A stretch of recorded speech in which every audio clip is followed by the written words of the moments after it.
করে দেখবেন আম গাছের যেই পার্শ্বে সূর্যের আলো বেশি ওই পার্শ্বের আমগুলো কালার ভালো, যেখানে সূর্যের আলো কম লাগে ওই জায়গার আমের কালার দুর্বল, কালার হয়ে গেল সূর্যের আলোতে।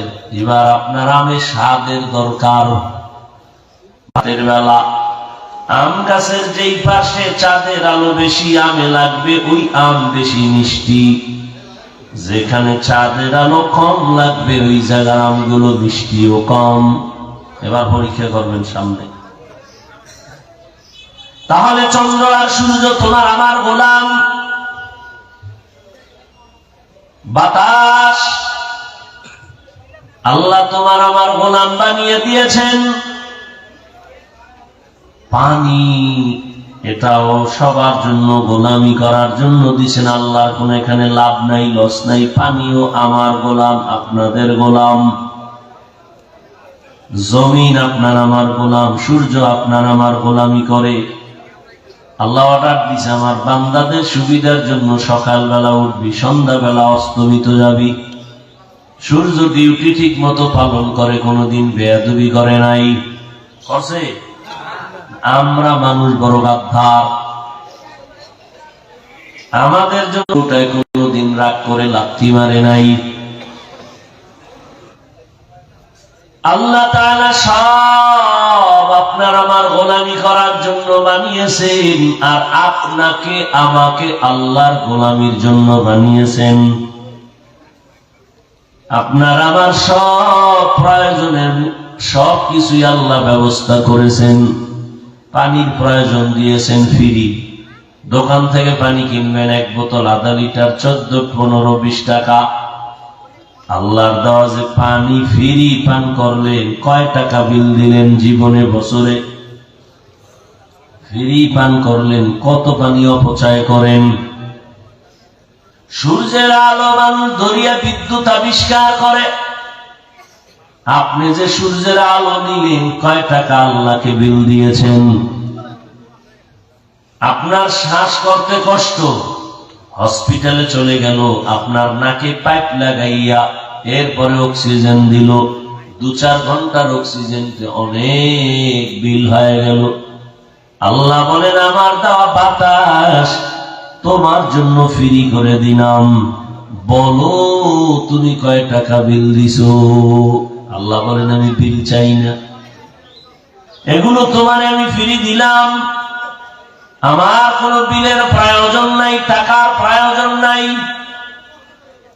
আমি আল্লাহ চাই তুমি আমার সব নিয়ামত উপভোগ করিয়া 5 বেলার হাজিরা দিয়ে আমি আল্লাহকে আল্লাহ বলে ডাকবা তোমার কল্যাণে। আমি আল্লাহর এখানে কোনো কল্যাণ নাই। আমি আল্লাহ পাক তোমাকে সুন্দর রাস্তা দিয়ে দিলাম, আমার দেওয়া পানি, আমার দেওয়া বাতাস, আমার দেওয়া চাঁদের আলো, সূর্যের আলো, আমার দেওয়া জমিনের ফসল। মাত্র 2 ঘন্টা সময়, সেই 2 ঘন্টা তুমি আমারে দাও, তাও না বরং তুমি তোমার কল্যাণে আখিরাতের জন্য ব্যবহার করো 2 ঘন্টা। তাও আমি একত্রে দেই নাই, তোমার কষ্ট হবে। যদি আমি অর্ডার করতাম 2 ঘন্টা এক নাগারে নামাজে দাঁড়ায় থাক, কষ্ট হবে, আমি দেই নাই। 2 ঘন্টা লাগাতার তেলাওয়াত করো, কষ্ট হবে, দেই নাই। আমি আল্লাহ 2 ঘন্টা ভাগ ভাগ করে দিলাম। ফজরের 4 রাকাত নামাজে 20 মিনিট দাও, এরপরে রেস্ট নিয়ে নাস্তা করে দোকানে যাও। আবার মাগরিবের 5 রাকাতে 20 মিনিট দাও, আবার তুমি তোমার কাজে যাও। আবার এশার নামাজে 9 রাকাতে 20 মিনিট দিয়া এবার তুমি বাসায় যাও, সন্তানের হক আদায় করো, পরিবারের হক আদায় করে ঘুমাও। আবার ওইটা তুমি ফজরের 4 রাকাতে 20 মিনিট সময় দাও। স্পেশাল 22 ঘন্টা তোমার, 2 ঘন্টা এটাও তোমার, তবে এটা রিজার্ভ রাখবার দুনিয়ার জন্য না, আখিরাতের জন্য। তাও একসাথে না, 20 minute 20 minute 20 minute 20 minute 20 minute করে এমন ভাবে দিলাম ছেড়ে দিব না, আমি আল্লাহ কড়ায় গন্ডায় তোমার হিসাব নিব, রেডি থাকো। قال رسول الله صلى الله عليه وآله وسلم ألا كلكم راع وكلكم مسؤول عن رعيته। সাবধান হে উম্মত, তোমরা প্রত্যেকেই দায়িত্বশীল। আল্লাহর আদালতে দাঁড়াইয়া দায়িত্বের জবাব দিতে হবে, পালাবার কোনো সুযোগ হবে না। জীবনে কোথায় কি করেছো সবগুলোর হিসাব আল্লাহর আদালতে দিতে হবে। সব আমরা দায়িত্বশীল, মা বাবা সন্তানের দায়িত্বশীল, স্বামী হয়ে থাকলে স্ত্রীর দায়িত্বশীল, প্রত্যেক শিক্ষক ছাত্রের দায়িত্বশীল, মসজিদের ইমাম খতিব মুসল্লিদের দায়িত্বশীল, ওয়ার্ডের মেম্বার ওয়ার্ডের মানুষের দায়িত্বশীল, চেয়ারম্যান ইউনিয়নবাসীর দায়িত্বশীল, সরকার প্রধান দেশবাসীর দায়িত্বশীল, উলামায়ে আহলে হক গোটা উম্মতের দায়িত্বশীল। ও মা বাবা রেডি হও, সন্তানের দায়িত্ব যথাযথ পালন হলো কিনা জবাব দিতে হবে আল্লাহর আদালতে। প্রত্যেক দায়িত্বশীলকে আল্লাহ কিয়ামতের ময়দানে প্রশ্নের কাঠগড়ায় দাঁড় করাবেন। অতএব আল্লাহর দেয়া নিয়ামত পাইয়া আল্লাহর শুকর আদায় করো। 5 বেলার নামাজ 20 মিনিট করে সময় তোমাকে দিলাম, যদি দাও তোমার কল্যাণ, আমি আল্লাহর কোনো কল্যাণ নাই। কেমনে দিবা? এখন তো তোমার মনে চায় না, দুনিয়ার রং তামাশায় ভইরা দুনিয়া দুনিয়া মজা লাগিয়ে গেছে। এখন আর নামাজে মজা লাগে না, জিকিরে মজা লাগে না, তেলাওয়াতে মজা লাগে না, বয়ানে মজা লাগে না। কেন? দুনিয়ার মায়ায় পইরা তুমি এখন দুনিয়াটারে নগদ দেখতেছো, এখন তুমি দুনিয়ার ধান্দায় পড়ে আছো। আল্লাহ পাক বলেন এই দুনিয়ার কোনো মূল্য নাই। লা ইয়াগুররান্নাকা তাকাল্লুবুল লাযিনা কাফারু ফিল বিলাদ মাতাউন কালিলুন সুম্মা মাওয়াহুম জাহান্নাম ওয়া বিইসাল মিহাদ।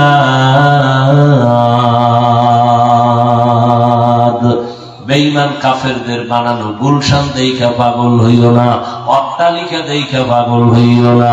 রহমতের নবী বলেন,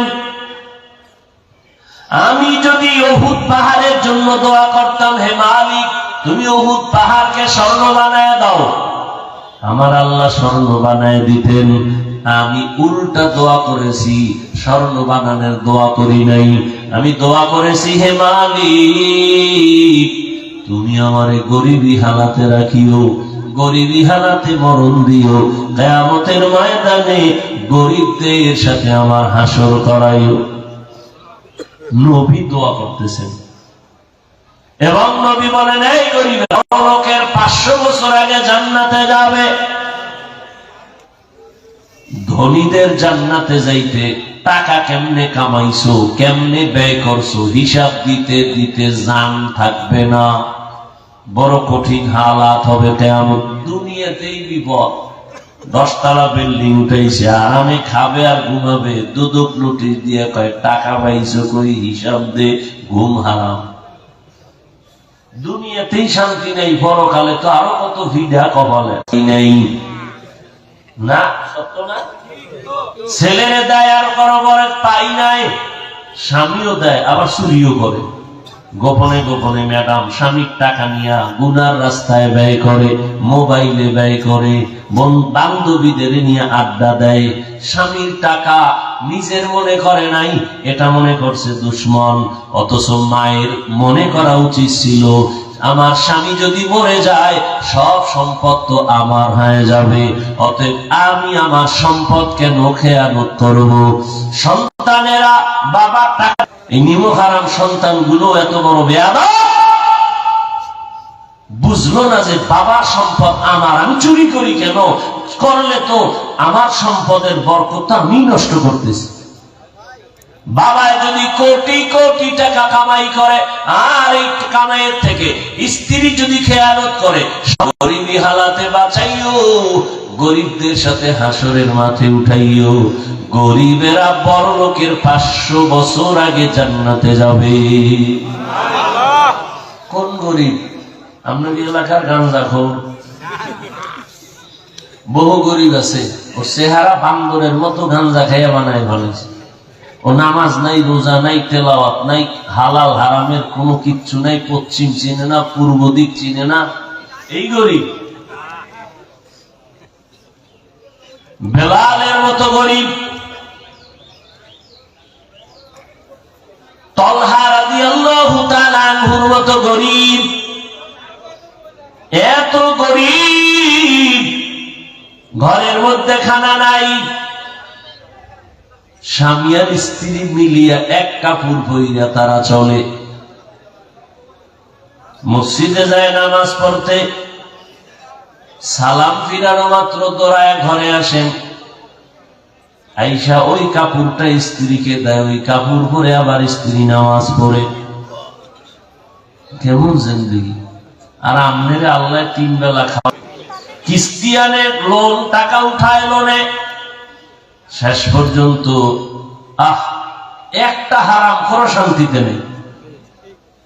এই যত হারাম খোর লোভে গেছে, কিস্তি কিছু টাকাই না, মাসে মাসে কিস্তি দিবে, দোকান দিছে, ওর শেষ পর্যন্ত কপাল এমন নষ্ট হয়েছে যে ওর জানাজা দিবে, কবরে রাখবে, তাও পারে না। সবাই সে সামনে দাঁড়াইছে, কিস্তি বাকি আছে, দিয়া লাশ কবরে নাও। কি এই যে হারামখোর, নির্লজ্জ, বেহায়া, নিজের নাবালেগ বাচ্চাগুলোকেও হারাম খাওয়াইয়া রক্ত নাপাক করে ফেলতেছে। এটা কেমন বাবা? এটা তুই বউ ঠিক মতো পালন লালন করতে পারবি না, বিয়া করছো কেন? রসুল তো আর একটা ঔষধ দিছে, রোজা রাখ। সন্তান নিছো, সন্তানের হক আদায় করতে না পারলে নিছো কেন? নাবালেগ বাচ্চার কে তোমাকে অধিকার দিছে এই বাচ্চাকে হারাম খাওয়াবা আর ওর রক্ত নাপাক করবা? এই অধিকার তোমাকে কে দিয়েছে? বাপ নামের কলঙ্ক। লিখে রাখো ভালো করে, ভালো করে লিখে রেখো, কম্পিউটারে লিখে ঘরের দরজায় টানায় রেখো। বলে গেলাম, এই হারাম খাওয়ায় যে সন্তানকে বড় বানাবা, জুতার বাড়ি দিয়েও মরবে। এর আগে না, তুমি খেদমত নিবা সন্তান থেকে, কোনদিন সম্ভব হবে না। এ সন্তান মা বাবার খেদমত জীবনে করবে না, লিখে রেখো। পৃথিবীর কোন বুজুর্গের দোয়াও কাজে লাগবে না। এইরকম দুশ্মন বাবা পৃথিবীতে আর কে হতে পারে যে নিজেও হারাম খায়, সন্তানের হারাম খাওয়ায়, স্ত্রীকে হারাম খাওয়ায়? এর থেকে নির্লজ্জতার কি হতে পারে? সাহাবায়ে কেরাম না খাইয়া পেটে পাথর বেঁধেছে, এর পর অন্যায় ভাবে মাইকে একটা টান দিবেন, ওয়াজ হয়ে যাবে। মিথ্যা বলা হারাম, গালি দেওয়া হারাম, গীবত করা হারাম, চুরি করা হারাম, ডাকাতি হারাম, কাউকে জবাই করা হারাম, মা বাবার সাথে বেয়াদবি হারাম। এটি জানেন না আপনারা? কথা বলেন না কেন? কি জানেন না? সবই তো জানেন, আমরা তো এটি বলতেছি। নাচ গান দেখা হারাম, গান শোনা হারাম,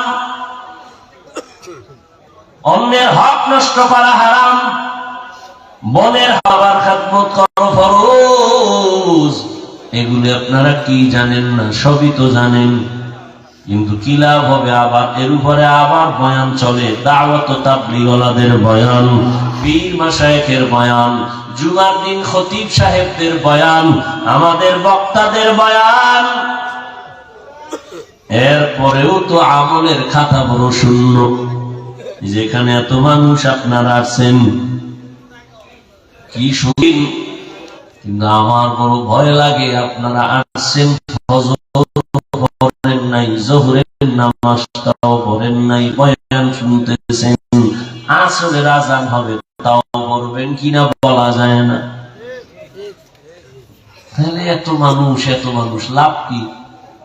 যদি নাই বিড়ি টানা শুরু করেন, বিড়ি টান্নেওয়ালাদের ঠোঁটগুলো গোলাপের মতো লাল, কথা বল না, এই ঠোঁট যেমন কালো তোর কলিজা আরো বেশি কালো। ক্যান্সারে মরবি, ভালোভাবে মরতে পারবি না, নিজের কপাল নিজে খুয়াইলে কে ফিরাবে?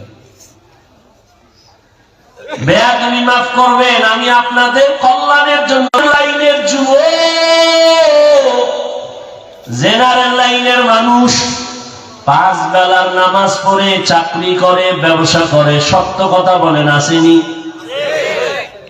আপনার কপালটার উপরে আপনি নিজে নিজে বাড়ি দিয়া বলেন আপনার কপালে অভিশাপ লাগছে কার, আপনি কেন পারেন না? ও আমার যুবক বাবারা, ও বৃদ্ধ বাবাজিরা, ও পর্দার আড়ালের আম্মা জানেরা, বোনেরা, ও যুবক, মেম্বার, চেয়ারম্যান, এমপি, মন্ত্রী, ওসি, ডিসি, এসপি, 5 বেলার নামাজি নাই? আপনার কপাল কেন এত খারাপ যে আপনি পারেন না? হ্যাঁ, বয়ান চলতে থাকবে, কিন্তু যতদিন পর্যন্ত আল্লাহর ভয় অন্তরে আসবে না ততদিন পর্যন্ত বয়ান কাজে লাগাবে না।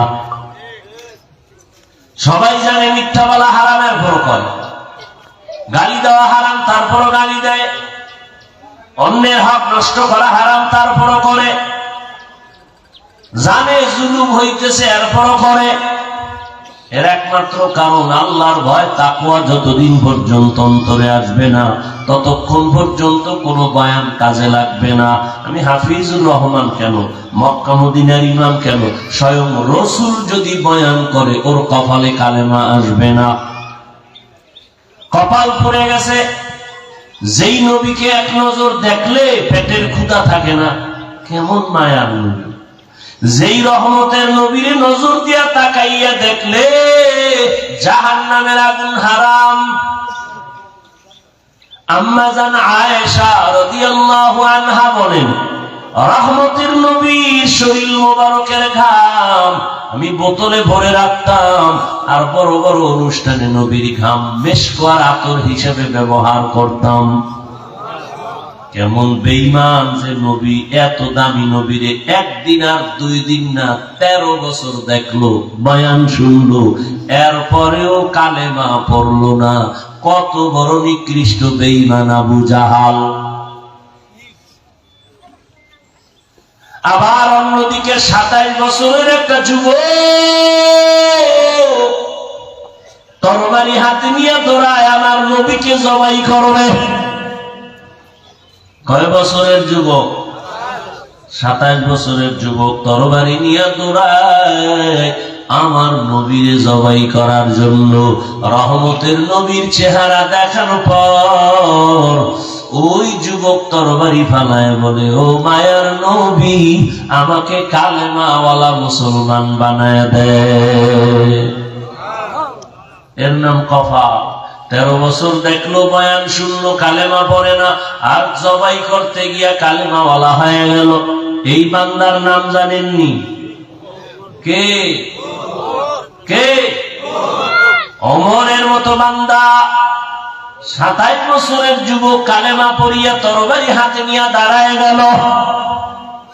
বাইতুল্লাহর পাশে দাঁড়ায় কয়, এই বেঈমান মুশরিকেরা, রহমতের নবীর বিরুদ্ধে কথা বললে আমার সামনে দাঁড়া, আমার তরবারি ফয়সালা দিবে, সামনে আসো। আল্লাহ এমন পাওয়ার এই বান্দারে দিলেন যে এখন এই বান্দা ওমর যেখান দিয়া চলে শয়তান ওখান দিয়া চলে না, ভয়। চিন্তা করেন কেমন পাওয়ার, যে শয়তান পর্যন্ত ভয় অন্যদিকে যায়। একটা যুবক রাস্তা দিয়ে একটা মদের বোতল নিয়ে হাঁটতেছে, হঠাৎ তাকায় দেখে রাস্তার অন্য দিক থেকে ওমর আসতেছে। ওর তো জাল জ্বালা শুরু হয়ে গেছে। ওমর যদি দেখে তরবারি তো আগে রেডি, কথার আগে তরবারি, এমন কম্পন শুরু হয়ে গেছে, আমি বাঁচবো কিভাবে, দৌড়ও দিতে পারি না। ওমরের নজরে লেগে গেছে। মনে মনে একা একা আসার আগে কাঁদতেছে, ও আল্লাহ, আর জীবনে মদ পান করবো না, তুমি ওমরের এই বিপদ থেকে আমারে বাঁচাও, না আমার যে জবাই করে লেন। ওমর সামনে এসে দাঁড়ায়, খাই যুবক, বোতলটা আমার হাতে দে। যুবক কম্পন শুরু হয়ে গেছে, কাঁপতেছে, কাঁপতে কাঁপতে তাই কাঁপিস না, বোতল দে। ওমরের হাতে বোতল চলে গেল। ওমর তাকায় দেখে বোতলের মধ্যে এক ফোঁটা মদ নাই, পুরা বোতলটা দুধের দ্বারা সাদা।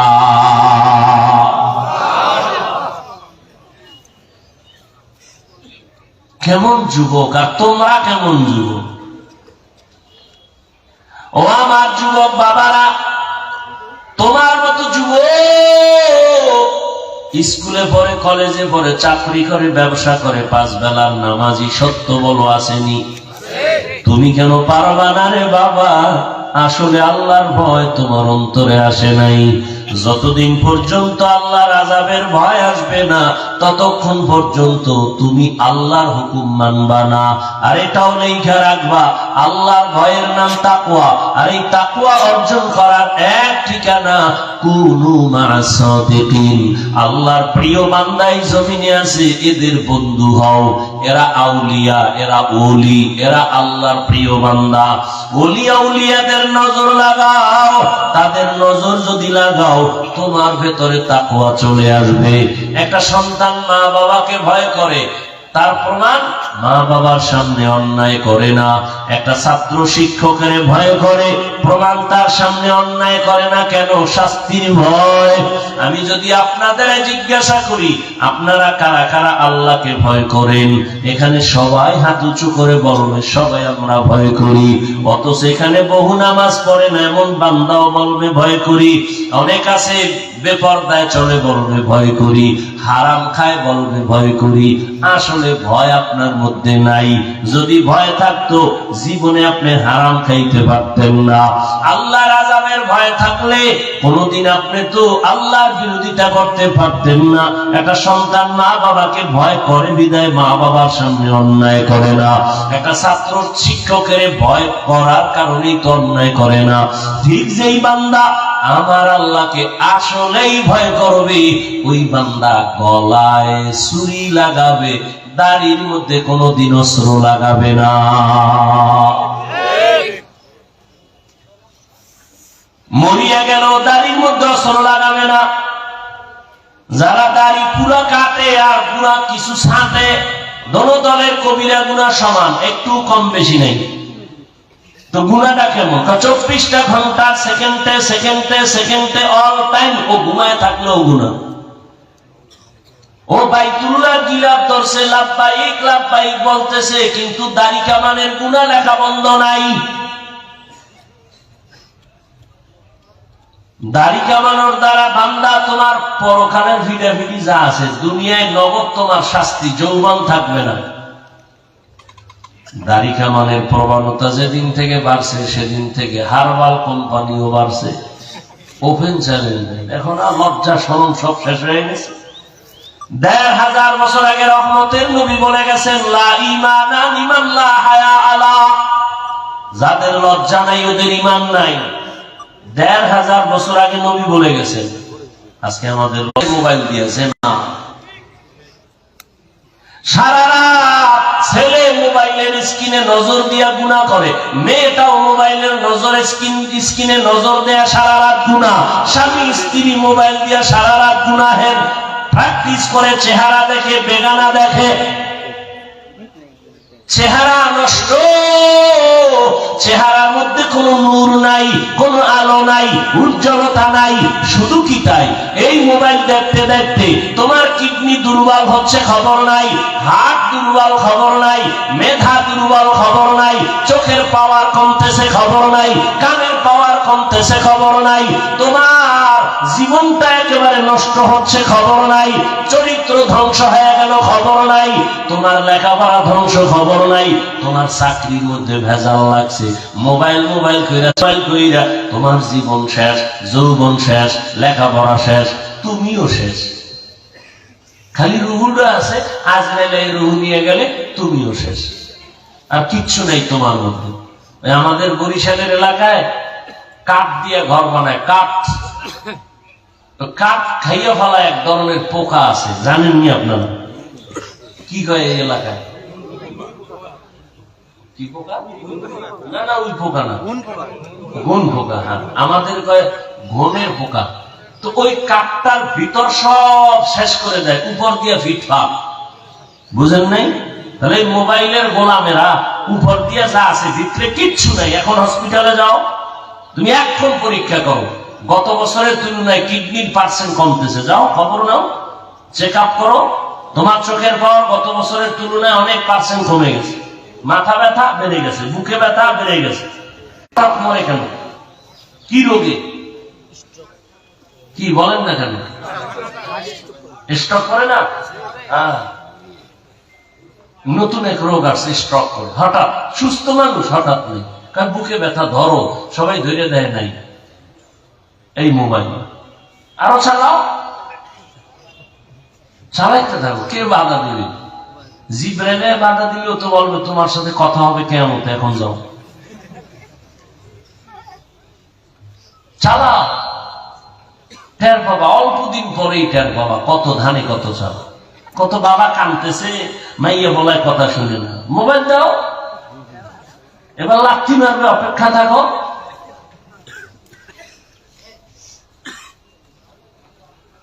আফসোস, আমাদের সন্তানদের বিষয়ে অনেক কথা আমি বলে ফেললাম রে মা। আল্লাহ আপনাদের এত সম্মান দান করেছেন, আপনারা নবীদের মায়ের মতো মা। এই যে একটু আগে আমি শুরুতে 3টা ছেলের মাথায় পাগড়ি দিলাম, এরা কোরআনের হাফেজ। দুনিয়াতে যত ভালো ভালো সন্তান আছে মায়ের কারণে। খাজা মাইনুদ্দিন চিশতি আজমিরি রহমাতুল্লাহ আলাইহি মদিনা থেকে আসছেন ভারতে কালেমার দাওয়াত নিয়া। ভারতবর্ষে ঘুরে ঘুরে ঘুরে ঘুরে কালেমার দাওয়াত দেন। দিতে দিতে কেউ লেখছেন 90 লক্ষ, কেউ লেখছেন আরো কম বা বেশি। এত পরিমাণ বিধর্মী তার একা। বাবা মাইনুদ্দিন, এগুলো তোমার কিছু না, আমি মায়ের অবদান। খাজা মাইনুদ্দিন চিশতি আজমিরি বলেন, মা কি অবদান তোমার বলো? আম্মা জান চোখের পানি ছেড়ে বলে, রে সন্তান, আল্লাহকে সাক্ষী রেখে বলি, তুই যেদিন আমার গর্ভে আসছো আমি মা এক রাত ঘুমাই নাই। রাতের বেলা আমি মা তোরে দুধ পান করাইছি। আল্লাহর রাতের কসম, আমি মা তোরে যতদিন দুধ পান করাইছি আল্লাহর কসম, একটা ফোঁটা দুধও আমি বিনা ওযুতে তোর মুখে দেই নাই। আমি মা বিনা ওযুতে তোরে কখনো দুধ পান করাই নাই। এমন সন্তান কেন জগৎ বিখ্যাত আল্লাহওয়ালা হবে না? ও পর্দার আড়ালের আম্মা জানেরা, আপনারা তো মাইনুদ্দিন চিশতি আজমিরির মায়ের মতো দামি মা, আপনারা তো আলেমদের মায়ের মতো দামি মা, আপনারা তো নবীদের মায়ের মতো দামি, আপনারা তো সাহাবায়ে কেরামদের মায়ের মতো দামি, আপনারা তো আয়েশা রাদিয়াল্লাহু আনহার মতো দামি নারী, ফাতেমা রাদিয়াল্লাহু আনহার মতো দামি নারী, খাদিজা রাদিয়াল্লাহু আনহার মতো দামি নারী। আরে আম্মা জান, আপনারা তো ইসমাঈল নবীর মা হাজরা আলাইহিস সালামের মতো দামি নারী, আপনারা তো ঈসা নবীর মা মারইয়াম আলাইহিস সালামের মতো দামি নারী। আরে আম্মা জান, এই দুনিয়াতে এক বড় বেঈমান ছিল ফেরাউন। জানেননি ফেরাউনের স্ত্রীর নাম কি? এই আসিয়া ফেরাউনের ঘরে থাইকা আসিয়ার মতো বান্দি, টাকার অভাব নাই, ক্ষমতার অভাব নাই, ভাব বিলাসের অভাব নাই, সবগুলো লাথি মারিয়া আল্লাহর মহব্বত অন্তরে জায়গা দিয়া আসিয়া এত দামি হয়ে গেল। এরে আম্মা জান, আপনার স্বামী তো ফেরাউনের মতো খারাপ না। আপনি কি পারতেন না আপনার স্বামীটাকে বুঝাইয়া নামাজ পড়াবেন? আপনি কি পারতেন না? আপনার স্বামী কি করেন? আর যদি বলতেন, স্বামী আমার জীবনে না খাইয়া থাকি আর খেয়ে থাকি, তোমার ঘরে আসছি, মা বাবার কত আদর মায়া সারিয়া ত্যাগ করে আসলাম, তোমার ঘরে আসছি, তোমার কাছে আমার জীবনের একটাই দাবি, খাইয়া থাকলেও আসি, না খাইয়া থাকলেও আসি। হারাম টাকা ঘরে আনবা না, হারাম মাল ঘরে আনবা না।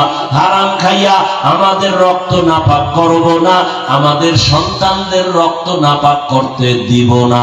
মা আপনি নিয়ে চলে, উলামায়ে কেরামের পরামর্শ নিয়ে চলে, এবং ডাক্তার নামাজ পড়িয়া মা বাবার জন্য দোয়া করবে। ও আমার যুবক বাবারা, তোমার মতো যুবক স্কুল কলেজে পড়ে, নামাজ পড়ে, মা বাবার দোয়া নিয়ে চলে। ও আম্মা জানেরা, আপনারা কি পারবেন না একটা ভালো সন্তানের মা হইয়া কবরে যাবেন? আর ভালো সন্তানের মা যদি হতে চান, আপনাদেরকে আগে ভালো হতে হবে, আদর্শওয়ালা হয়ে চলতে হবে। বুঝাইতেন আপনার সন্তান বেয়াদবির থেকে ফিরে আসতো, এক সময় দামি হয়ে যাইতো, ডাক্তার হলো সুনাম অর্জন হতো, ইঞ্জিনিয়ার হলো সুনাম অর্জন হতো, মরিয়া গেল সবাই দোয়া করত। এখনো সময় আছে, তওবা করে নেন। ও মা, তওবা সময় নষ্ট করে না। আপনারা কেন পারবেন না? এখন থেকে তওবা করেন, মনে মনে আল্লাহকে বলেন, আল্লাহ জীবনে তো কম বেপরদায় চললাম না, কম নামাজ ছাড়লাম না, আজকে থেকে আর বেপরদায় চলবো না, নামাজ ছাড়বো না, মোবাইলে সময় নষ্ট করবো না, স্বামীর মাল হেফাজত করবো, খেয়ানত করবো না। এখন থেকে তওবা করে নিবেন।